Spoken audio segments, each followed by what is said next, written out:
Good morning students. Class 12 subject physics chapter number 4. I will start it chapter number 4 magnetic effects and electric currents. तो basic समझेंगे पहले। Firstly हम इसका कि basic क्या define है, electric current and magnetic effects कैसे related है, ये सब चीजें हम यहाँ पे कंसीडर करेंगे। Magnetic effects of a electric current. तो बेसिक समझने के लिए फर्स्टली हमें क्या पता होना चाहिए कि कैसे मैग्नेटिक इफेक्ट प्रोड्यूस हुआ, मैग्नेट्स का मीन्स क्या है, किसने ये एक्सपेरिमेंट्स किए, मैग्नेट्स का मीन्स होता क्या है। Is that clear? तो हम यहाँ पे इसको डिस्क्राइब करेंगे कि कैसे क्या चीजें यहाँ पे कन्वर्ट है। तो फर्स्टली हमारे पास ये ऑरेस्टेड्स का लॉ है। इसको समझने से पहले हम जो कंडीशंस देखेंगे वो हमारे पास कंसीडर है कि magnets, what is magnets. Magnets क्या होती है? Attract particles and iron particles like that iron materials, iron से बनी हुई चीजें एंड आयरन को अट्रैक्ट करे, उसे हमने क्या डिफाइन किया? मैग्नेट। मैग्नेट होती है, ऐसा हमने डिस्क्राइब किया है कि मैग्नेस एक जगह का नाम था जिसमें एक शेफर्ड रहता था। वो अपनी भेड़ बकरियों को चराने के लिए लेके गया जंगल में। देन वहां पे उसे एक स्टोन मिला। उस स्टोन पे उसने क्या देखा कि जैसे ही वो उसके पास गया, उसके पास एक स्टिक थी जिसमें नीचे एक आयरन मटेरियल लगा हुआ था। उससे देन उसने फील किया कि वो आयरन मटेरियल उस स्टिक का उस स्टोन से जाके टच हो गया। तो उसने ये चीज कंसीडर की कि 2-3 बार करके देखी। फिर उसने उस कंसीडर चीज को, जो उसने आयरन मटेरियल था उसको ना करके उसने किसी और चीज को टच किया, तो वो उससे अट्रैक्ट नहीं हो रही थी। जितना वो अट्रैक्ट था उतना वो अट्रैक्ट नहीं हुआ। तो उसने डिफाइन किया था कि मैग्नेट्स होती हैं कैसे। मैग्नेट्स के थ्रू हमने उसको कंसीडर कर दिया। वो हमारी एक नेचुरल मैग्नेट में शो होता है, जिसे हम नेचुरल मैग्नेट का जाना कि कहाँ से डिफाइन हुआ। उस शेफर्ड की वजह से हमें नेचुरल मैग्नेट्स पता चली। देन हम क्या करते हैं, हमने नेचुरल मैग्नेट्स का पता करने के बाद इन्हें शेप साइज चेंजेस करने के लिए आर्टिफिशियल मैग्नेट्स का काम किया कि आर्टिफिशियल मैग्नेट्स क्या क्या डिफाइन करती है। तो आर्टिफिशियल के लिए हमने क्या किया, जो नेचुरल मैग्नेट्स थी उन्हें आयरन एंड आयरन मटेरियल्स जो होते हैं हमारे पास एग्जांपल्स में निकेल, कोबाल्ट एक्सेट्रा, जो एग्जांपल्स होते हैं कि जो मोस्टली अट्रैक्ट ही करते हैं, उन्हें हमने किसमें शो किया कि रब किया नेचुरल मैग्नेट से। तो वो क्या होता है कि जो कुछ प्रॉपर्टीज होती है मैग्नेट्स की वो उसमें कंसीडर हो जाती है, वो उसमें चेंजेस हो जाते हैं, जिसके थ्रू कुछ जो पार्टिकल्स होते हैं मैग्नेट्स के वो हमारे उस आयरन मटेरियल में जाके जुड़ जाते हैं, जिससे वहां पे वो भी फील करता है, मतलब जो कन्वर्ट करता है, वर्क करता है एज अ मैग्नेट, वो भी अट्रैक्ट करने लग जाता है लाइक दैट किसको? आयरन एंड आयरन मटेरियल्स को। Is that clear? सो अब नेक्स्ट हमारे पास एग्जांपल्स हम ले सकते हैं, बेसिक एग्जांपल्स कि हमारे पास जो नेविगेशन मैप्स वगैरह के लिए होते हैं वहां भी मैग्नेट्स होती है। हू शो शेप में हमने मैग्नेट्स को शो किया। बार मैग्नेट के थ्रू हमने यहाँ पे इसको शो किया कि बार मैग्नेट में हमने कन्वर्ट किया कि हम उसको शेप दे दिया एक बार का, जिसमें हमने क्या देखा कि जो ये बार मैग्नेट है इसमें 2 पोल्स भी होते हैं, एक नॉर्थ पोल एंड एक साउथ पोल। जैसे हमारे पास इलेक्ट्रिक फील्ड में हमारे पास पॉजिटिव एंड नेगेटिव 2 चार्जेस होते थे, सेम एज हमारे पास 2 पोल्स होते हैं, एक नॉर्थ पोल एंड एक साउथ पोल। अभी नॉर्थ एंड साउथ पोल्स को हमने कैसे डिफाइन किया कि इन्हें अलाइन कर दिया, सस्पेंडेड कर दिया। मैग्नेट मीन्स अर्थ मैग्नेट भी शो करती है बिकॉज ऑफ ग्रेविटेशनल फोर्स, भी एक फील्ड की बात है, वो हम बाद में करेंगे डिस्कस। अभी हम क्या देखेंगे कि हमने एक अर्थ मैग्नेट में क्या शो कर दिया, फ्रीली सस्पेंडेड मैग्नेट को शो कर दिया, बार मैग्नेट को, जिसको हम यहाँ पे डिफाइन कर सकते हैं बेसिकली थोड़ा कि अर्थ मैग्नेट, ये हमारे पास अर्थ मैग्नेट है, ठीक है। इसमें हमने यहाँ शो किया बार मैग्नेट जिसमें नॉर्थ एंड साउथ पोल्स है, यहाँ साउथ एंड यहाँ नॉर्थ पोल है।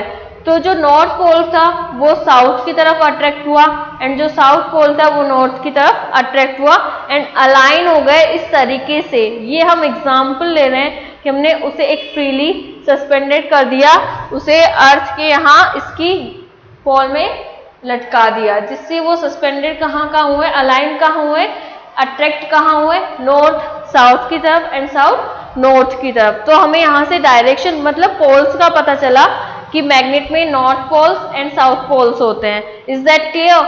अब हमें यहाँ से डिफाइन होगा कि जो ओरेस्टेड साइंटिस्ट थे उन्होंने यहाँ पे क्या शो किया था, जिसके थ्रू हमें पता चला कि जो स्टडी है इफेक्ट्स की इलेक्ट्रिक करंट की, कि वो मैग्नेटिक इफेक्ट कैसे को शो करेगा, मैग्नेटिक फील्ड को कैसे शो करता है। तो Oersted showed that electricity and magnetism are related to each other. Oersted ने क्या बोला कि जो इलेक्ट्रिसिटी होती है एंड जो मैग्नेटिज्म होती है वो एक दूसरे से क्या होती है, रिलेटेड होती है, each other. His research later use in radio, television etcetera. उन्होंने एग्जाम्पल्स दिया है, जैसे रिलेटेड टू यूज हम किस किस में यूज कर सकते हैं, रेडियो टेलीविजन में। The unit of a magnetic field strength is name Oersted in his honour. ठीक है, अब यहाँ पे ओरेस्टेड एक्सपेरिमेंट क्या था, उन्होंने एक कंपास देखा। कंपास में भी हमारे पास क्या होता है कि जैसे हम किसी मैग्नेट को लेके आते हैं उसके पास, तो उसकी जो नीडल्स होती है जो हमें एक्सिस शो करती है, या फिर हम बोल सकते हैं कि जो हमें डायरेक्शन का बताती है कि नॉर्थ साउथ ईस्ट वेस्ट किस डायरेक्शन में हमें मूव करना चाहिए, तो वहां पे वो डिफ्लेक्ट हो जाएगी जैसे ही हम उसकी मैग्नेटिक इफेक्ट में आएंगे। ठीक है, अब वो मैग्नेटिक इफेक्ट प्रोड्यूस कैसे होता है उसको हम यहाँ पे डिफाइन कर लेते हैं। हमने क्या देखा कि हमने एक सर्किट डायग्राम बनाया जिसमें हमारे पास बैटरी होती है। ठीक है, बैटरी का ये नेगेटिव साइड एंड देन ये पॉजिटिव साइड शो कर रहा है। देन हम क्या देख रहे हैं, हमने एक XY वायर लिया है, ये रेजिस्टेंस शो कर रहा है, ये की ली है, यहाँ पे हमारे पास कंपास है।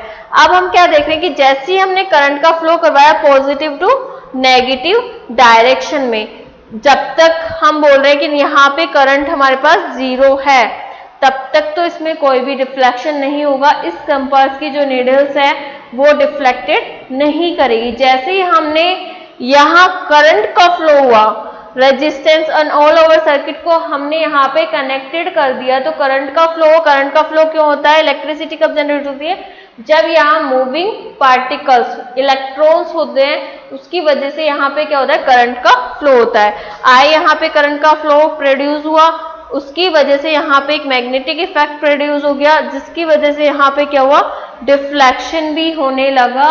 डिफ्लेक्शन कब ज्यादा होगा, जितना ज्यादा हम करंट का फ्लो लेंगे उतना ज्यादा इस नेडल में हमारे पास क्या होगा, डिफ्लेक्शन शो होगा। इसे हम लाइक दैट ले सकते हैं कि ये हमारे पास मैग्नेटिक इफेक्ट को शो कर रहा है कि जितना ज्यादा मैग्नेटिक करंट होगा उतना ही ज्यादा हमारे पास क्या होगा, डिफ्लेक्शन होगा। आगे हम ये कंडीशंस भी पढ़ेंगे कि हमारी हेल्प कौन कौन से करते हैं कि जिससे हमें मैग्नेटिक इफेक्ट देखने को मिलता है। करंट हो गया हमारे पास, करंट की वजह से हमने क्या देखा है कि मैग्नेटिक इफेक्ट प्रोड्यूस होता है। जैसे ही करंट का फ्लो होगा मैग्नेटिक इफेक्ट प्रोड्यूस हो जाएगा। अब हम यहाँ पे जो कंसीडर किया हुआ है उस चीज को कंसीडर कर लेते हैं। On passing the current through the copper wire XY। अब हमने यहाँ पे कॉपर वायर XY लिया in the circuit of a compass. XY हमने एक वायर ले लिया, ठीक है, and compass needle which is the place near the conductor gets. अब करंट फ्लो किस में होता है, जो कंडक्टर्स होते हैं, कंडक्टर्स में इलेक्ट्रॉन्स का फ्लो होता है, इलेक्ट्रॉन्स का फ्लो होता है तो वहां पे करंट प्रोड्यूस हो जाता है, gets deflected. If we reverse the direction of a current the compass needle deflect in a reverse direction. अब यहाँ पे करंट की डायरेक्शन का मीन्स है कि अगर हमने करंट की डायरेक्शन अभी पॉजिटिव टू नेगेटिव ली है, अगर मैं करंट की डायरेक्शन नेगेटिव टू पॉजिटिव लेती हूँ तो जो ये कंपास नीडल है ये भी हमारी डायरेक्शन को रिवर्स कर देगी, चेंज हो जाएगी। If we stop the flow of current the needle comes at a rest. अगर करंट का फ्लो नहीं होगा तो जो हमारी नीडल है वो क्या हो जाएगी, एट अ रेस्ट पोजिशन पे आ जाएगी, जहां इनिशियल पोजिशन पे थी फाइनल पोजीशन पे भी वो वहीं पे आ जाएगी। ठीक है, is that clear? Hence it conclude that electricity and magnetism are linked to each other. It shows that whenever the current will flow through the conductor, then magnetic field around. अब यहाँ पे क्या हुआ है कि हम इलेक्ट्रिसिटी जैसे produce करते थे, सेम एज इट इज यहाँ पे मैग्नेटिज्म लिंक्ड है इलेक्ट्रिसिटी से। इलेक्ट्रॉन का फ्लो होगा, मैग्नेटिक फील्ड होगा इसके चारों तरफ। अब मैग्नेटिक फील्ड को समझने के लिए हम और भी रीजंस ले सकते हैं कि जैसे अर्थ है, अर्थ में ग्रेविटेशनल फील्ड होता है, तो वो एक स्पेस की बात होती है।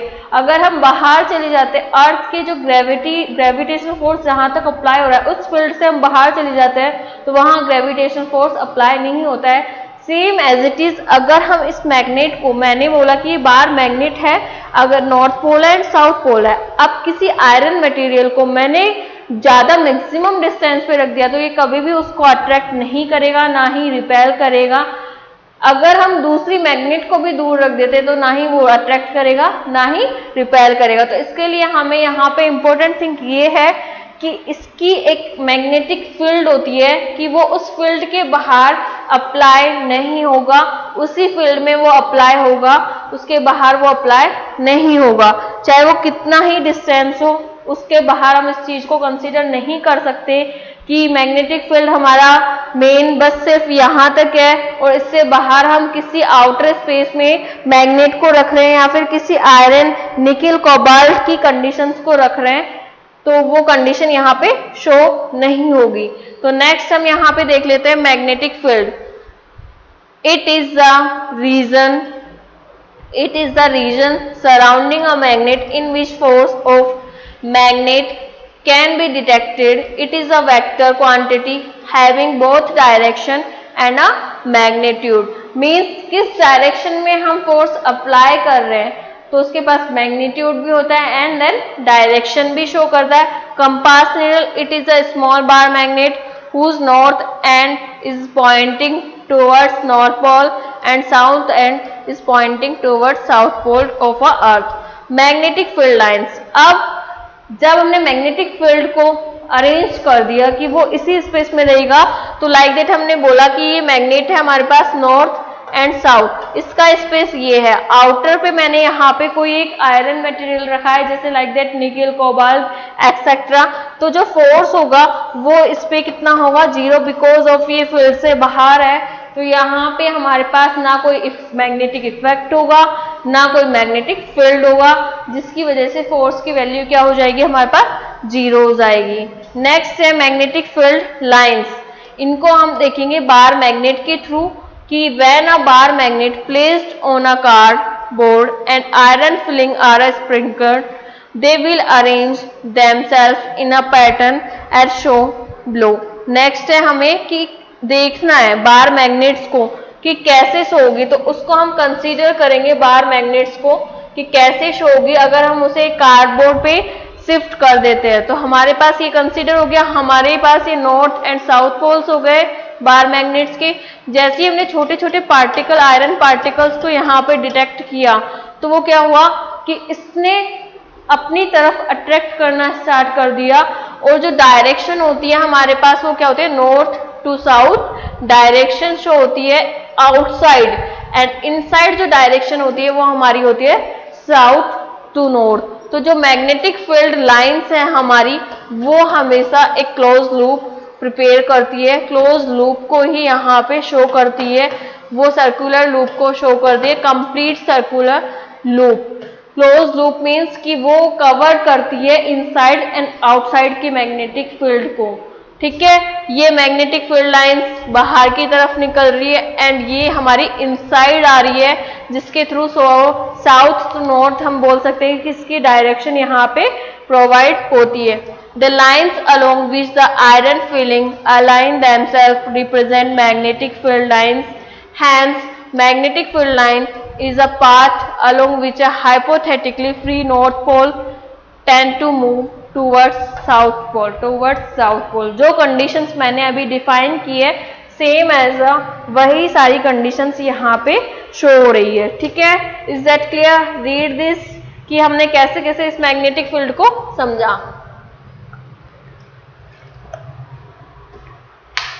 नेक्स्ट है इसकी कैरेक्टरिस्टिक्स फील्ड की कि क्या क्या कैरेक्टरिस्टिक्स होगी। तो उसे समझने के लिए हम फर्स्टली यहाँ पे देखेंगे कि हमारे पास कौन कौन सी कैरेक्टरिस्टिक्स या फिर प्रॉपर्टीज होगी। The direction of a magnetic field lines outside the magnet is always from north pole to south pole of a bar magnet and indicated by an arrow. जो कंसीडर कर रही थी मैं अभी कि हमारी जो डायरेक्शन होती है वो कहाँ से कहाँ होती है बार मैग्नेट में, नॉर्थ टू साउथ, जिसे हम एक एरो के थ्रू कंसीडर कर सकते हैं। Inside the magnetic the direction of a field lines is from its south pole to north pole. और जो इनसाइड होती है हमारे पास डायरेक्शन वो क्या होती है, south to north pole consider किया था हमने। These magnetic field lines are close curve. तो जो मैग्नेटिक फील्ड लाइन्स बनाती है वो हमारे पास कैसा कर्व बनाती है, एज अ क्लोज कर्व से कंसीडर करते हैं। सेकेंड पॉइंट है हमारे पास the strength of a magnetic field is expressed by the closeness of a magnetic field lines. Closer the lines, more will be the strength, and further the lines, less will be the magnetic field strength. Means कि जितनी ज़्यादा close होगी magnetic field lines उतनी ही ज़्यादा क्या होगी, strength में ज़्यादा होगी, और जितना ज़्यादा डिस्टेंस होगा मैग्नेटिक फील्ड लाइंस उतना ही लेस स्ट्रेंथ होगी। ठीक है। Third point, no two field lines will intersect each other. Like that हमने जो इलेक्ट्रिसिटी वाले चैप्टर में पढ़ा था, इलेक्ट्रिक करंट में पढ़ा था कि दो इलेक्ट्रिक लाइंस हमारे पास प्रॉपर्टीज में पढ़ा था कि क्रॉस नहीं करती, एक दूसरे को इंटरसेक्ट नहीं कर सकती है, बिकॉज ऑफ वहाँ पे अगर हम डायरेक्शन डिफाइन करेंगे तो वो हमारे पास डिफरेंट डिफरेंट डायरेक्शंस आएगी, जिसकी वजह से हम ये कंसीडर नहीं कर सकते कि दो मैग्नेटिक फील्ड लाइंस एक दूसरे को कभी भी इंटरसेक्ट करेगी, हमेशा नहीं करेगी वो। ठीक है, ये कंसीडर हुआ। नेक्स्ट है हमारे पास इफ वी दे, ये जैसे हमने यहाँ पे if we they intersect then at point of intersection the compass needle will show two directions of a magnetic field which is not possible। मैंने बताया था कि अगर दो लाइंस हमारे पास इंटरसेक्ट कर रही है तो इनकी डायरेक्शन हमारे पास क्या होगी, डिफरेंट डिफरेंट होगी, जो कि पॉसिबल नहीं है। नेक्स्ट है हमारे पास magnetic field due to a current carrying conductor. ठीक है, magnetic field due to a current carrying conductor में देखना है कि अगर जो करंट कैरिंग कंडक्टर है उसमें मैग्नेटिक फील्ड कैसे शो होता है। तो वही सेम है कि डायरेक्शन का है, पॉजिटिव डायरेक्शन से गए तो जो डिफ्लेक्शन होगा हमारा कहाँ होगा, साउथ टू नॉर्थ होगा। अगर हमने पॉजिटिव टू नेगेटिव करंट की डायरेक्शन ली है इस पूरे सर्किट में, कंडक्टिंग वायर में, तो हमारे पास जो कंपास की नीडल्स होगी वो कहाँ होगी, साउथ टू नॉर्थ शो होगी। ठीक है, किस डायरेक्शन में होगा, अपवर्ड डायरेक्शन में होगा, ये कंसीडर होगा। जैसे ही हमने नेगेटिव इसकी डायरेक्शन को चेंज किया तो हमारे पास ये वाली कंडीशंस यहाँ पे कंसीडर हो जाते हैं। ठीक है, इज दैट क्लियर। नेक्स्ट है हमारे पास कि यहाँ पे इसका जो डायरेक्शन शो करनी होती है हमें, वो कैसे करते हैं हम, वो कंसीडर कर लेते हैं। द अबाउ, ये बेसिक कॉन्सेप्ट है इसके। नेक्स्ट हम आगे पढ़ेंगे इसका। The above electric circuit in which a copper is placed parallel to a compass needle show the deflection of a needle gets reversed when the direction of a current reverse, hence the electricity and magnetism are related to each other। ठीक है, is that clear. अब right hand thumb rule में हम क्या देखते हैं कि हम कोई भी कंडक्टिंग वायर लेते हैं, इसमें हम अपवर्ड डायरेक्शन में करंट की वैल्यू देख लेते हैं I। अब right hand thumb rule means कि जो थंब होता है हमारे पास वो किस डायरेक्शन में होना चाहिए, करंट की डायरेक्शन में। एंड जो ये fingers, right hand thumb rule कि जो करंट कैरिंग कंडक्टर लिया है हमने, ये स्ट्रेट वायर है। ठीक है, इस स्ट्रेट वायर में हमारा अपवर्ड डायरेक्शन में करंट का फ्लो हो रहा है। राइट हैंड थंब रूल्स का मीन्स जो थंब होता है वो हमारे पास करंट की डायरेक्शन को शो करता है, एंड जो ये राउंडेड फिंगर होती है ये हमारे पास मैग्नेटिक फील्ड की डायरेक्शन को शो करता है। Is that clear. जैसे यहाँ पे शो है कि हमने किसी कंडक्टिंग वायर को लिया, ये हमारा हैंड है एंड अपवर्ड डायरेक्शन में करंट का फ्लो हो रहा है, तो वो हमेशा कैसा शो करेगा, एंटी क्लॉकवाइज डायरेक्शन को शो करेगा। ठीक है, इज दैट क्लियर। एंड जो ये फिंगर्स मुड़ रही है ये हमारे पास मैग्नेटिक इफेक्ट को शो करती है। It is a conventional way of finding the direction of a magnetic field associated with current carrying conductor hold the strength where carrying current in your right hand such that thumb points towards the direction of a current, then your folded fingers around the conductor will show the direction of a magnetic field, जिसे हम B से define करते हैं। Is that clear कि हमारे पास right hand thumb rule ये हो गया अपवर्ड डायरेक्शन के लिए। जैसे ही हम डाउनवर्ड की बात करेंगे, जो करंट का फ्लो है हमारे पास वो डाउनवर्ड डायरेक्शन में हो रहा है, तो सेम थंब मेरा कहाँ जाएगा, आई करंट के थ्रू जाएगा, और जो मेरी फिंगर्स है वो कहाँ जाएगी, इनवर्ड एंड आउटवर्ड डायरेक्शन में मैग्नेटिक फील्ड को शो करेगा। देन यहाँ पे जो शो होगी हमारे पास क्रॉस में होगी, और यहाँ जो होगा आउटवर्ड में होगी, जिसे हम डॉट से शो करते हैं। डॉट एंड क्रॉस हमारे पास मैग्नेटिक फील्ड लाइंस की जो डायरेक्शन है उसको शो करता है। इनवर्ड होगा तो क्रॉस आएगा, एंड डॉट होगा तो वो हमारे पास आउटवर्ड डायरेक्शन को शो करता है। Is that clear? अब नेक्स्ट हमारे पास जो कंसीडर है इसमें वो है magnetic field due to a current through a straight wire, कि स्ट्रेट वायर में कैसे मैग्नेटिक फील्ड प्रोड्यूस होता है। तो उसके लिए हम यहाँ देख रहे हैं कि मैग्नेटिक फील्ड में हमने क्या लिया, पूरा सर्किट लिया है। सर्किट के साथ साथ हमने क्या लिया है, रियोस्टेट। जब हम रेजिस्टेंस यूज करते हैं तो ये एरो साइन नहीं लगाते, जैसे ही हमने रियोस्टेट यूज किया ये वेरिएबल हो सकता है, यहाँ रेजिस्टेंस की जो वैल्यू है वो चेंज हो सकती है। ये बैटरी हमारे पास एक की है, एंड ये एम्पियर एमीटर है, और ये एक कंडक्टिंग वायर है।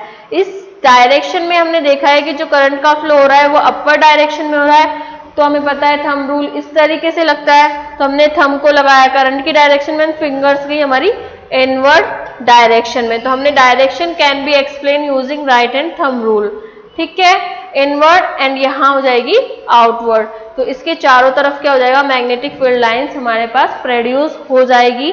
नेक्स्ट है हमारे पास magnetic field due to a current through a circular loop. अब यहाँ पे सर्कुलर लूप की बात कर रहे हैं, तो सर्कुलर लूप में भी वही सेम कंडीशंस होगी हमारे पास, कि दोनों का जो लूप बन रहा है हमारे पास कंप्लीटली उसके चारों तरफ यहाँ पे सर्कुलर लूप में मैग्नेटिक इफेक्ट शो हो जाएगा। अगर कोई कंडक्टिंग वायर यहाँ पे होगा, कोई करंट का फ्लो हो रहा है, तो हम देख सकते हैं कि हमारी जो करंट की डायरेक्शन है इसके लिए इस इनवर्ड होगी। जैसे ही हमने इसको उल्टा किया तो ये हमारी क्लॉकवाइज डायरेक्शन को शो कर देगा, ठीक है। Is that clear? अब नेक्स्ट हम यहाँ पे इसका बेसिक देख लेते हैं कि हमारे पास जो बेसिक डिफाइंड है वो हम कैसे डिफाइन कर सकते हैं इस कंसीडर में। तो magnetic effect, a magnetic field attract other magnets and magnetic materials, iron, cobalt, निकल एक्सेट्रा। अभी जो मैं बेसिक समझाया था उसे अब हम डिस्क्राइब कर रहे हैं कि कैसे क्या क्या कंडीशंस होती है, मैग्नेटिक इफेक्ट किसकी वजह से प्रोड्यूस होता है। नेक्स्ट है source of a magnetic field. तो फर्स्टली होता है हमारे पास करंट, करंट प्रोड्यूस होता है तो चारों तरफ क्या हो जाता है, हमारे पास मैग्नेटिक फील्ड प्रोड्यूस हो जाता है। नेक्स्ट सेकंड है हमारे पास परमानेंट मैग्नेट्स, जिसमें हमारे पास इसमें क्या होता है, इनसाइड जो नॉर्थ एंड साउथ पोल्स होते हैं इन दोनों के बीच में हमारे पास परमानेंट मैग्नेट्स में मैग्नेटिक फील्ड प्रोड्यूस होता है। नेक्स्ट है हमारे पास मैग्नेटिक फील्ड की डेफिनेशन, जिसे हम यहाँ से डिफाइन करेंगे कि कैसे वो डिफाइन होगा। The space around the magnet और conductor under which its influence can be felt is called magnetic field. जो कंसीडर हम अभी कर चुके हैं वो ही सब चीजें हैं कि अगर इसके इनसाइड हमारे मैग्नेटिक फील्ड की वैल्यू देखनी है तो होगा, बाहर कोई भी फोर्स यहाँ पे नहीं होगा। सेम एज इट इज हमने अभी देखी थी और एस्टेड एक्सपेरिमेंट, वही सेम कंडीशंस है कि मैग्नेट को रख दे तो डिफ्लेक्शन किस साइड होगा, कंडक्टिंग वायर के साथ। अगर करंट 0 है तो डिफ्लेक्शन भी हमारे पास नहीं होगा, और करंट 2 एम्पियर है तो अपवर्ड डायरेक्शन में डिफ्लेक्शन हो जाएगा। करंट ज्यादा लिया तो वो अपवर्ड डायरेक्शन में ज्यादा मैग्नेट थ्रो हो जाएगी, एंड करंट की डायरेक्शन हमने चेंज कर दी तो हमारे पास जो इसके नॉर्थ और साउथ पोल्स है मैग्नेट्स के वो भी यहाँ क्या हो जाएंगे, हमारे पास चेंज हो जाएंगे। Is that clear? नेक्स्ट हमारे पास आता है कि इसको कंसीडर करने के लिए हमने जो कंडीशंस रखी थी कि कैसे हम यहाँ पे प्रोड्यूस करेंगे इसकी नीडल्स को कैसे शो कर रहे हैं, वो सब चीजें यहाँ पे कंसीडर है। तो उसको हम यहाँ देख लेते हैं एक बार। The needle will only deflect wherever the current is passes through conductor. ये वाली कंसीडर चीजें हम पढ़ चुके हैं, फर्स्ट पेजेस जो थे उसमें हमने ये डिस्क्राइब किया था, कर दिया था। नेक्स्ट आता है हमारे पास बायोट सावर्ट्स लॉ। इसको समझना जरूरी है, इंपॉर्टेंट है, बिकॉज ऑफ ये बायोट एक साइंटिस्ट है जिन्होंने अप्लाई किया था कि अगर हम एक कंडक्टिंग वायर लेते हैं किसी भी शेप का, तो उसमें मैग्नेटिक फील्ड हमें प्रोड्यूस करना है, तो उसे हम कैसे प्रोड्यूस करेंगे, कैसे डिफाइन करेंगे। तो उन्होंने क्या बोला कि it gives the magnetic field due to a conductor at any point. हमने क्या किया कि एक यहाँ पे कंडक्टर वायर ले लिया, उस वायर में हमने क्या किया है कि किसी भी पॉइंट पे लाइक दैट मैंने ये एक वायर ले लिया, इस वायर पे किसी पॉइंट P को मैंने यहाँ कंसीडर कर दिया, जिसका डिस्टेंस हमारे पास से r वेक्टर से डिफाइन है। एंड यहाँ पे जो एंगल बन रहा है इन दोनों के बीच में करंट का फ्लो हो रहा है I, इन दोनों के बीच में जो एंगल बन रहा है वो हमारे पास क्या है, थीटा एंगल है। थीटा एंगल किस किस के बीच में वो अभी हम डिफाइन करेंगे। लेंथ हमारे पास इसकी टोटल लेंथ हमने ले ली L। अब यहाँ से कंप्लीट वायर का हम एज इट इज नहीं निकाल सकते हैं, तो इसके लिए हमने क्या कंसीडर कर दिया, इसका एक स्मॉल पार्ट यहाँ पे डिफाइन कर लिया, जिससे हमने dl से रिप्रेजेंट करा है। और जो मैग्नेटिक फील्ड निकालना है वो हमें कितना निकालना है, dB से रिप्रेजेंट करना है। अब यहाँ पे जो थीटा होता है वो होता है हमारे पास angle between length element dl is line joining length element to a point r। अब ये जो r है वो P पॉइंट पे हर किसी के लिए चेंजेस है, तो इसीलिए हमने क्या लिया, एक स्मॉल पार्ट की बात की है जिसके थ्रू हम इसका कंप्लीट यहाँ पे डिफाइन कर सकते हैं। Theta angle between dl and r, ठीक है, वो कंसीडर हमने पहले ही कर दिया कि जो dl स्मॉल लाइन एलिमेंट है और जो r है उसमें ये थीटा एंगल डिफाइंड है। नेक्स्ट है it is found that dB directly proportional to current, means कि जो हमारे पास मैग्नेटिक फील्ड होगा, जो स्मॉल पार्टिकल की हमने बात की P पॉइंट पे, वो करंट के साथ साथ इंक्रीज होगा। अगर करंट इंक्रीज होगा तो मैग्नेटिक इफेक्ट भी शो होगा, ज्यादा इंक्रीज होगा और फील्ड भी इंक्रीज होगा। जो हम पहले कंसीडर कर चुके हैं ये सारी प्रॉपर्टीज को, सेम हमारे पास क्या होगा कि dB directly proportional to dl। मैंने बताया कि जो dl है वो यहाँ पे क्या होगा, इसके लिए इंक्रीज हो जाएगा, जैसे ही यहाँ पे क्या होगा, इसकी साइजेस बढ़ जाएगी। डिस्टेंस मैटर करती है कि डिस्टेंस कितना बढ़ रहा है। और dB जैसे ही हमारे पास r इंक्रीज होगा तो वो क्या होगा, मैग्नेटिक इफेक्ट को कम कर देगा, इसलिए वो क्या होता है, इनवर्सली प्रोपोर्शनल का साइन से शो करता है। अब यहाँ पे जो B है वो सिंबल है मैग्नेटिक फील्ड का, जिसे हम यहाँ पे ये कंसीडर कर सकते हैं कि हमने जो सारी चीजें ली हैं, dB डायरेक्टली प्रोपोर्शनल होता है करंट के एंड dB डायरेक्टली प्रोपोर्शनल होता है dl के, dB इनवर्सली प्रोपोर्शनल होता है 1/r² के। Theta angle between dl and अपन में r वेक्टर, dB कोस टू हम लिख सकते हैं इसको कंप्लीटली idl। अब यहाँ पे साइन थीटा वेक्टर फॉर्म में भी हम यहाँ पे इसको डिफाइन कर सकते हैं। ये लाइक दैट हमने माने हैं, यहाँ पे कंसीडर किए हैं, तो हमारे पास जो कंसीडर वैल्यूज है वो क्या शो कर रही है कि यहाँ पे जो एंगल्स बन रहा है इसके हम वेक्टर्स को लेते हैं, तो इसके साथ बनने वाला एंगल हमारे पास कॉस थीटा एंड इसके साथ नहीं बनने वाला एंगल वो हमारे पास साइन थीटा को डिफाइन करते हैं। ये वेक्टर लॉ की फॉर्म में हम पढ़ चुके हैं। अब हमें देखना है कि maximum value and minimum value हमें कौन देगा, ठीक है। अब मैक्सिमम अगर मैं 90 डिग्री कर दूं साइन को तो वो हमें क्या देगा, 1 से शो करेगा। एंड मिनिमम अगर मैं इसको इसके परपेंडिकुलर रखते हैं तो मैक्सिमम एंड इसके क्लोज कर देती हूँ तो हमारे पास करंट यहाँ पे जो वैल्यू होगी मैग्नेटिक फील्ड की वो क्या हो जाएगी, 0 हो जाएगी। तो दोनों ऐसे पता चल जाएगा। तो हम जो थीटा एंगल लेंगे वो कौन सा लेंगे, साइन थीटा वाला एंगल यहाँ से हम रिप्रेजेंट करते हैं। तो उससे हमने यहाँ कंसीडर कर दिया कि idl sign theta bye r²। सबको एक साथ लिखने के बाद जब डायरेक्टली प्रोपोर्शनल का साइन को हम यहाँ से डिफाइन करते हैं, हटाते हैं, तो हमारे पास एक कांस्टेंट टर्म आ जाती है k, जिसे हमने यहाँ पे डिफाइन किया हुआ है already. k equals to I d l sine theta, यहाँ पे हम लिखेंगे k I d l sine theta by r square. अब ये हमारे पास एक स्मॉल पॉइंट्स की बात हो गई। नेक्स्ट सेशन में हम इसके आगे का vector form and complete wire की बात करेंगे, कैसे ये डिस्क्राइब होता है। Thank you so much.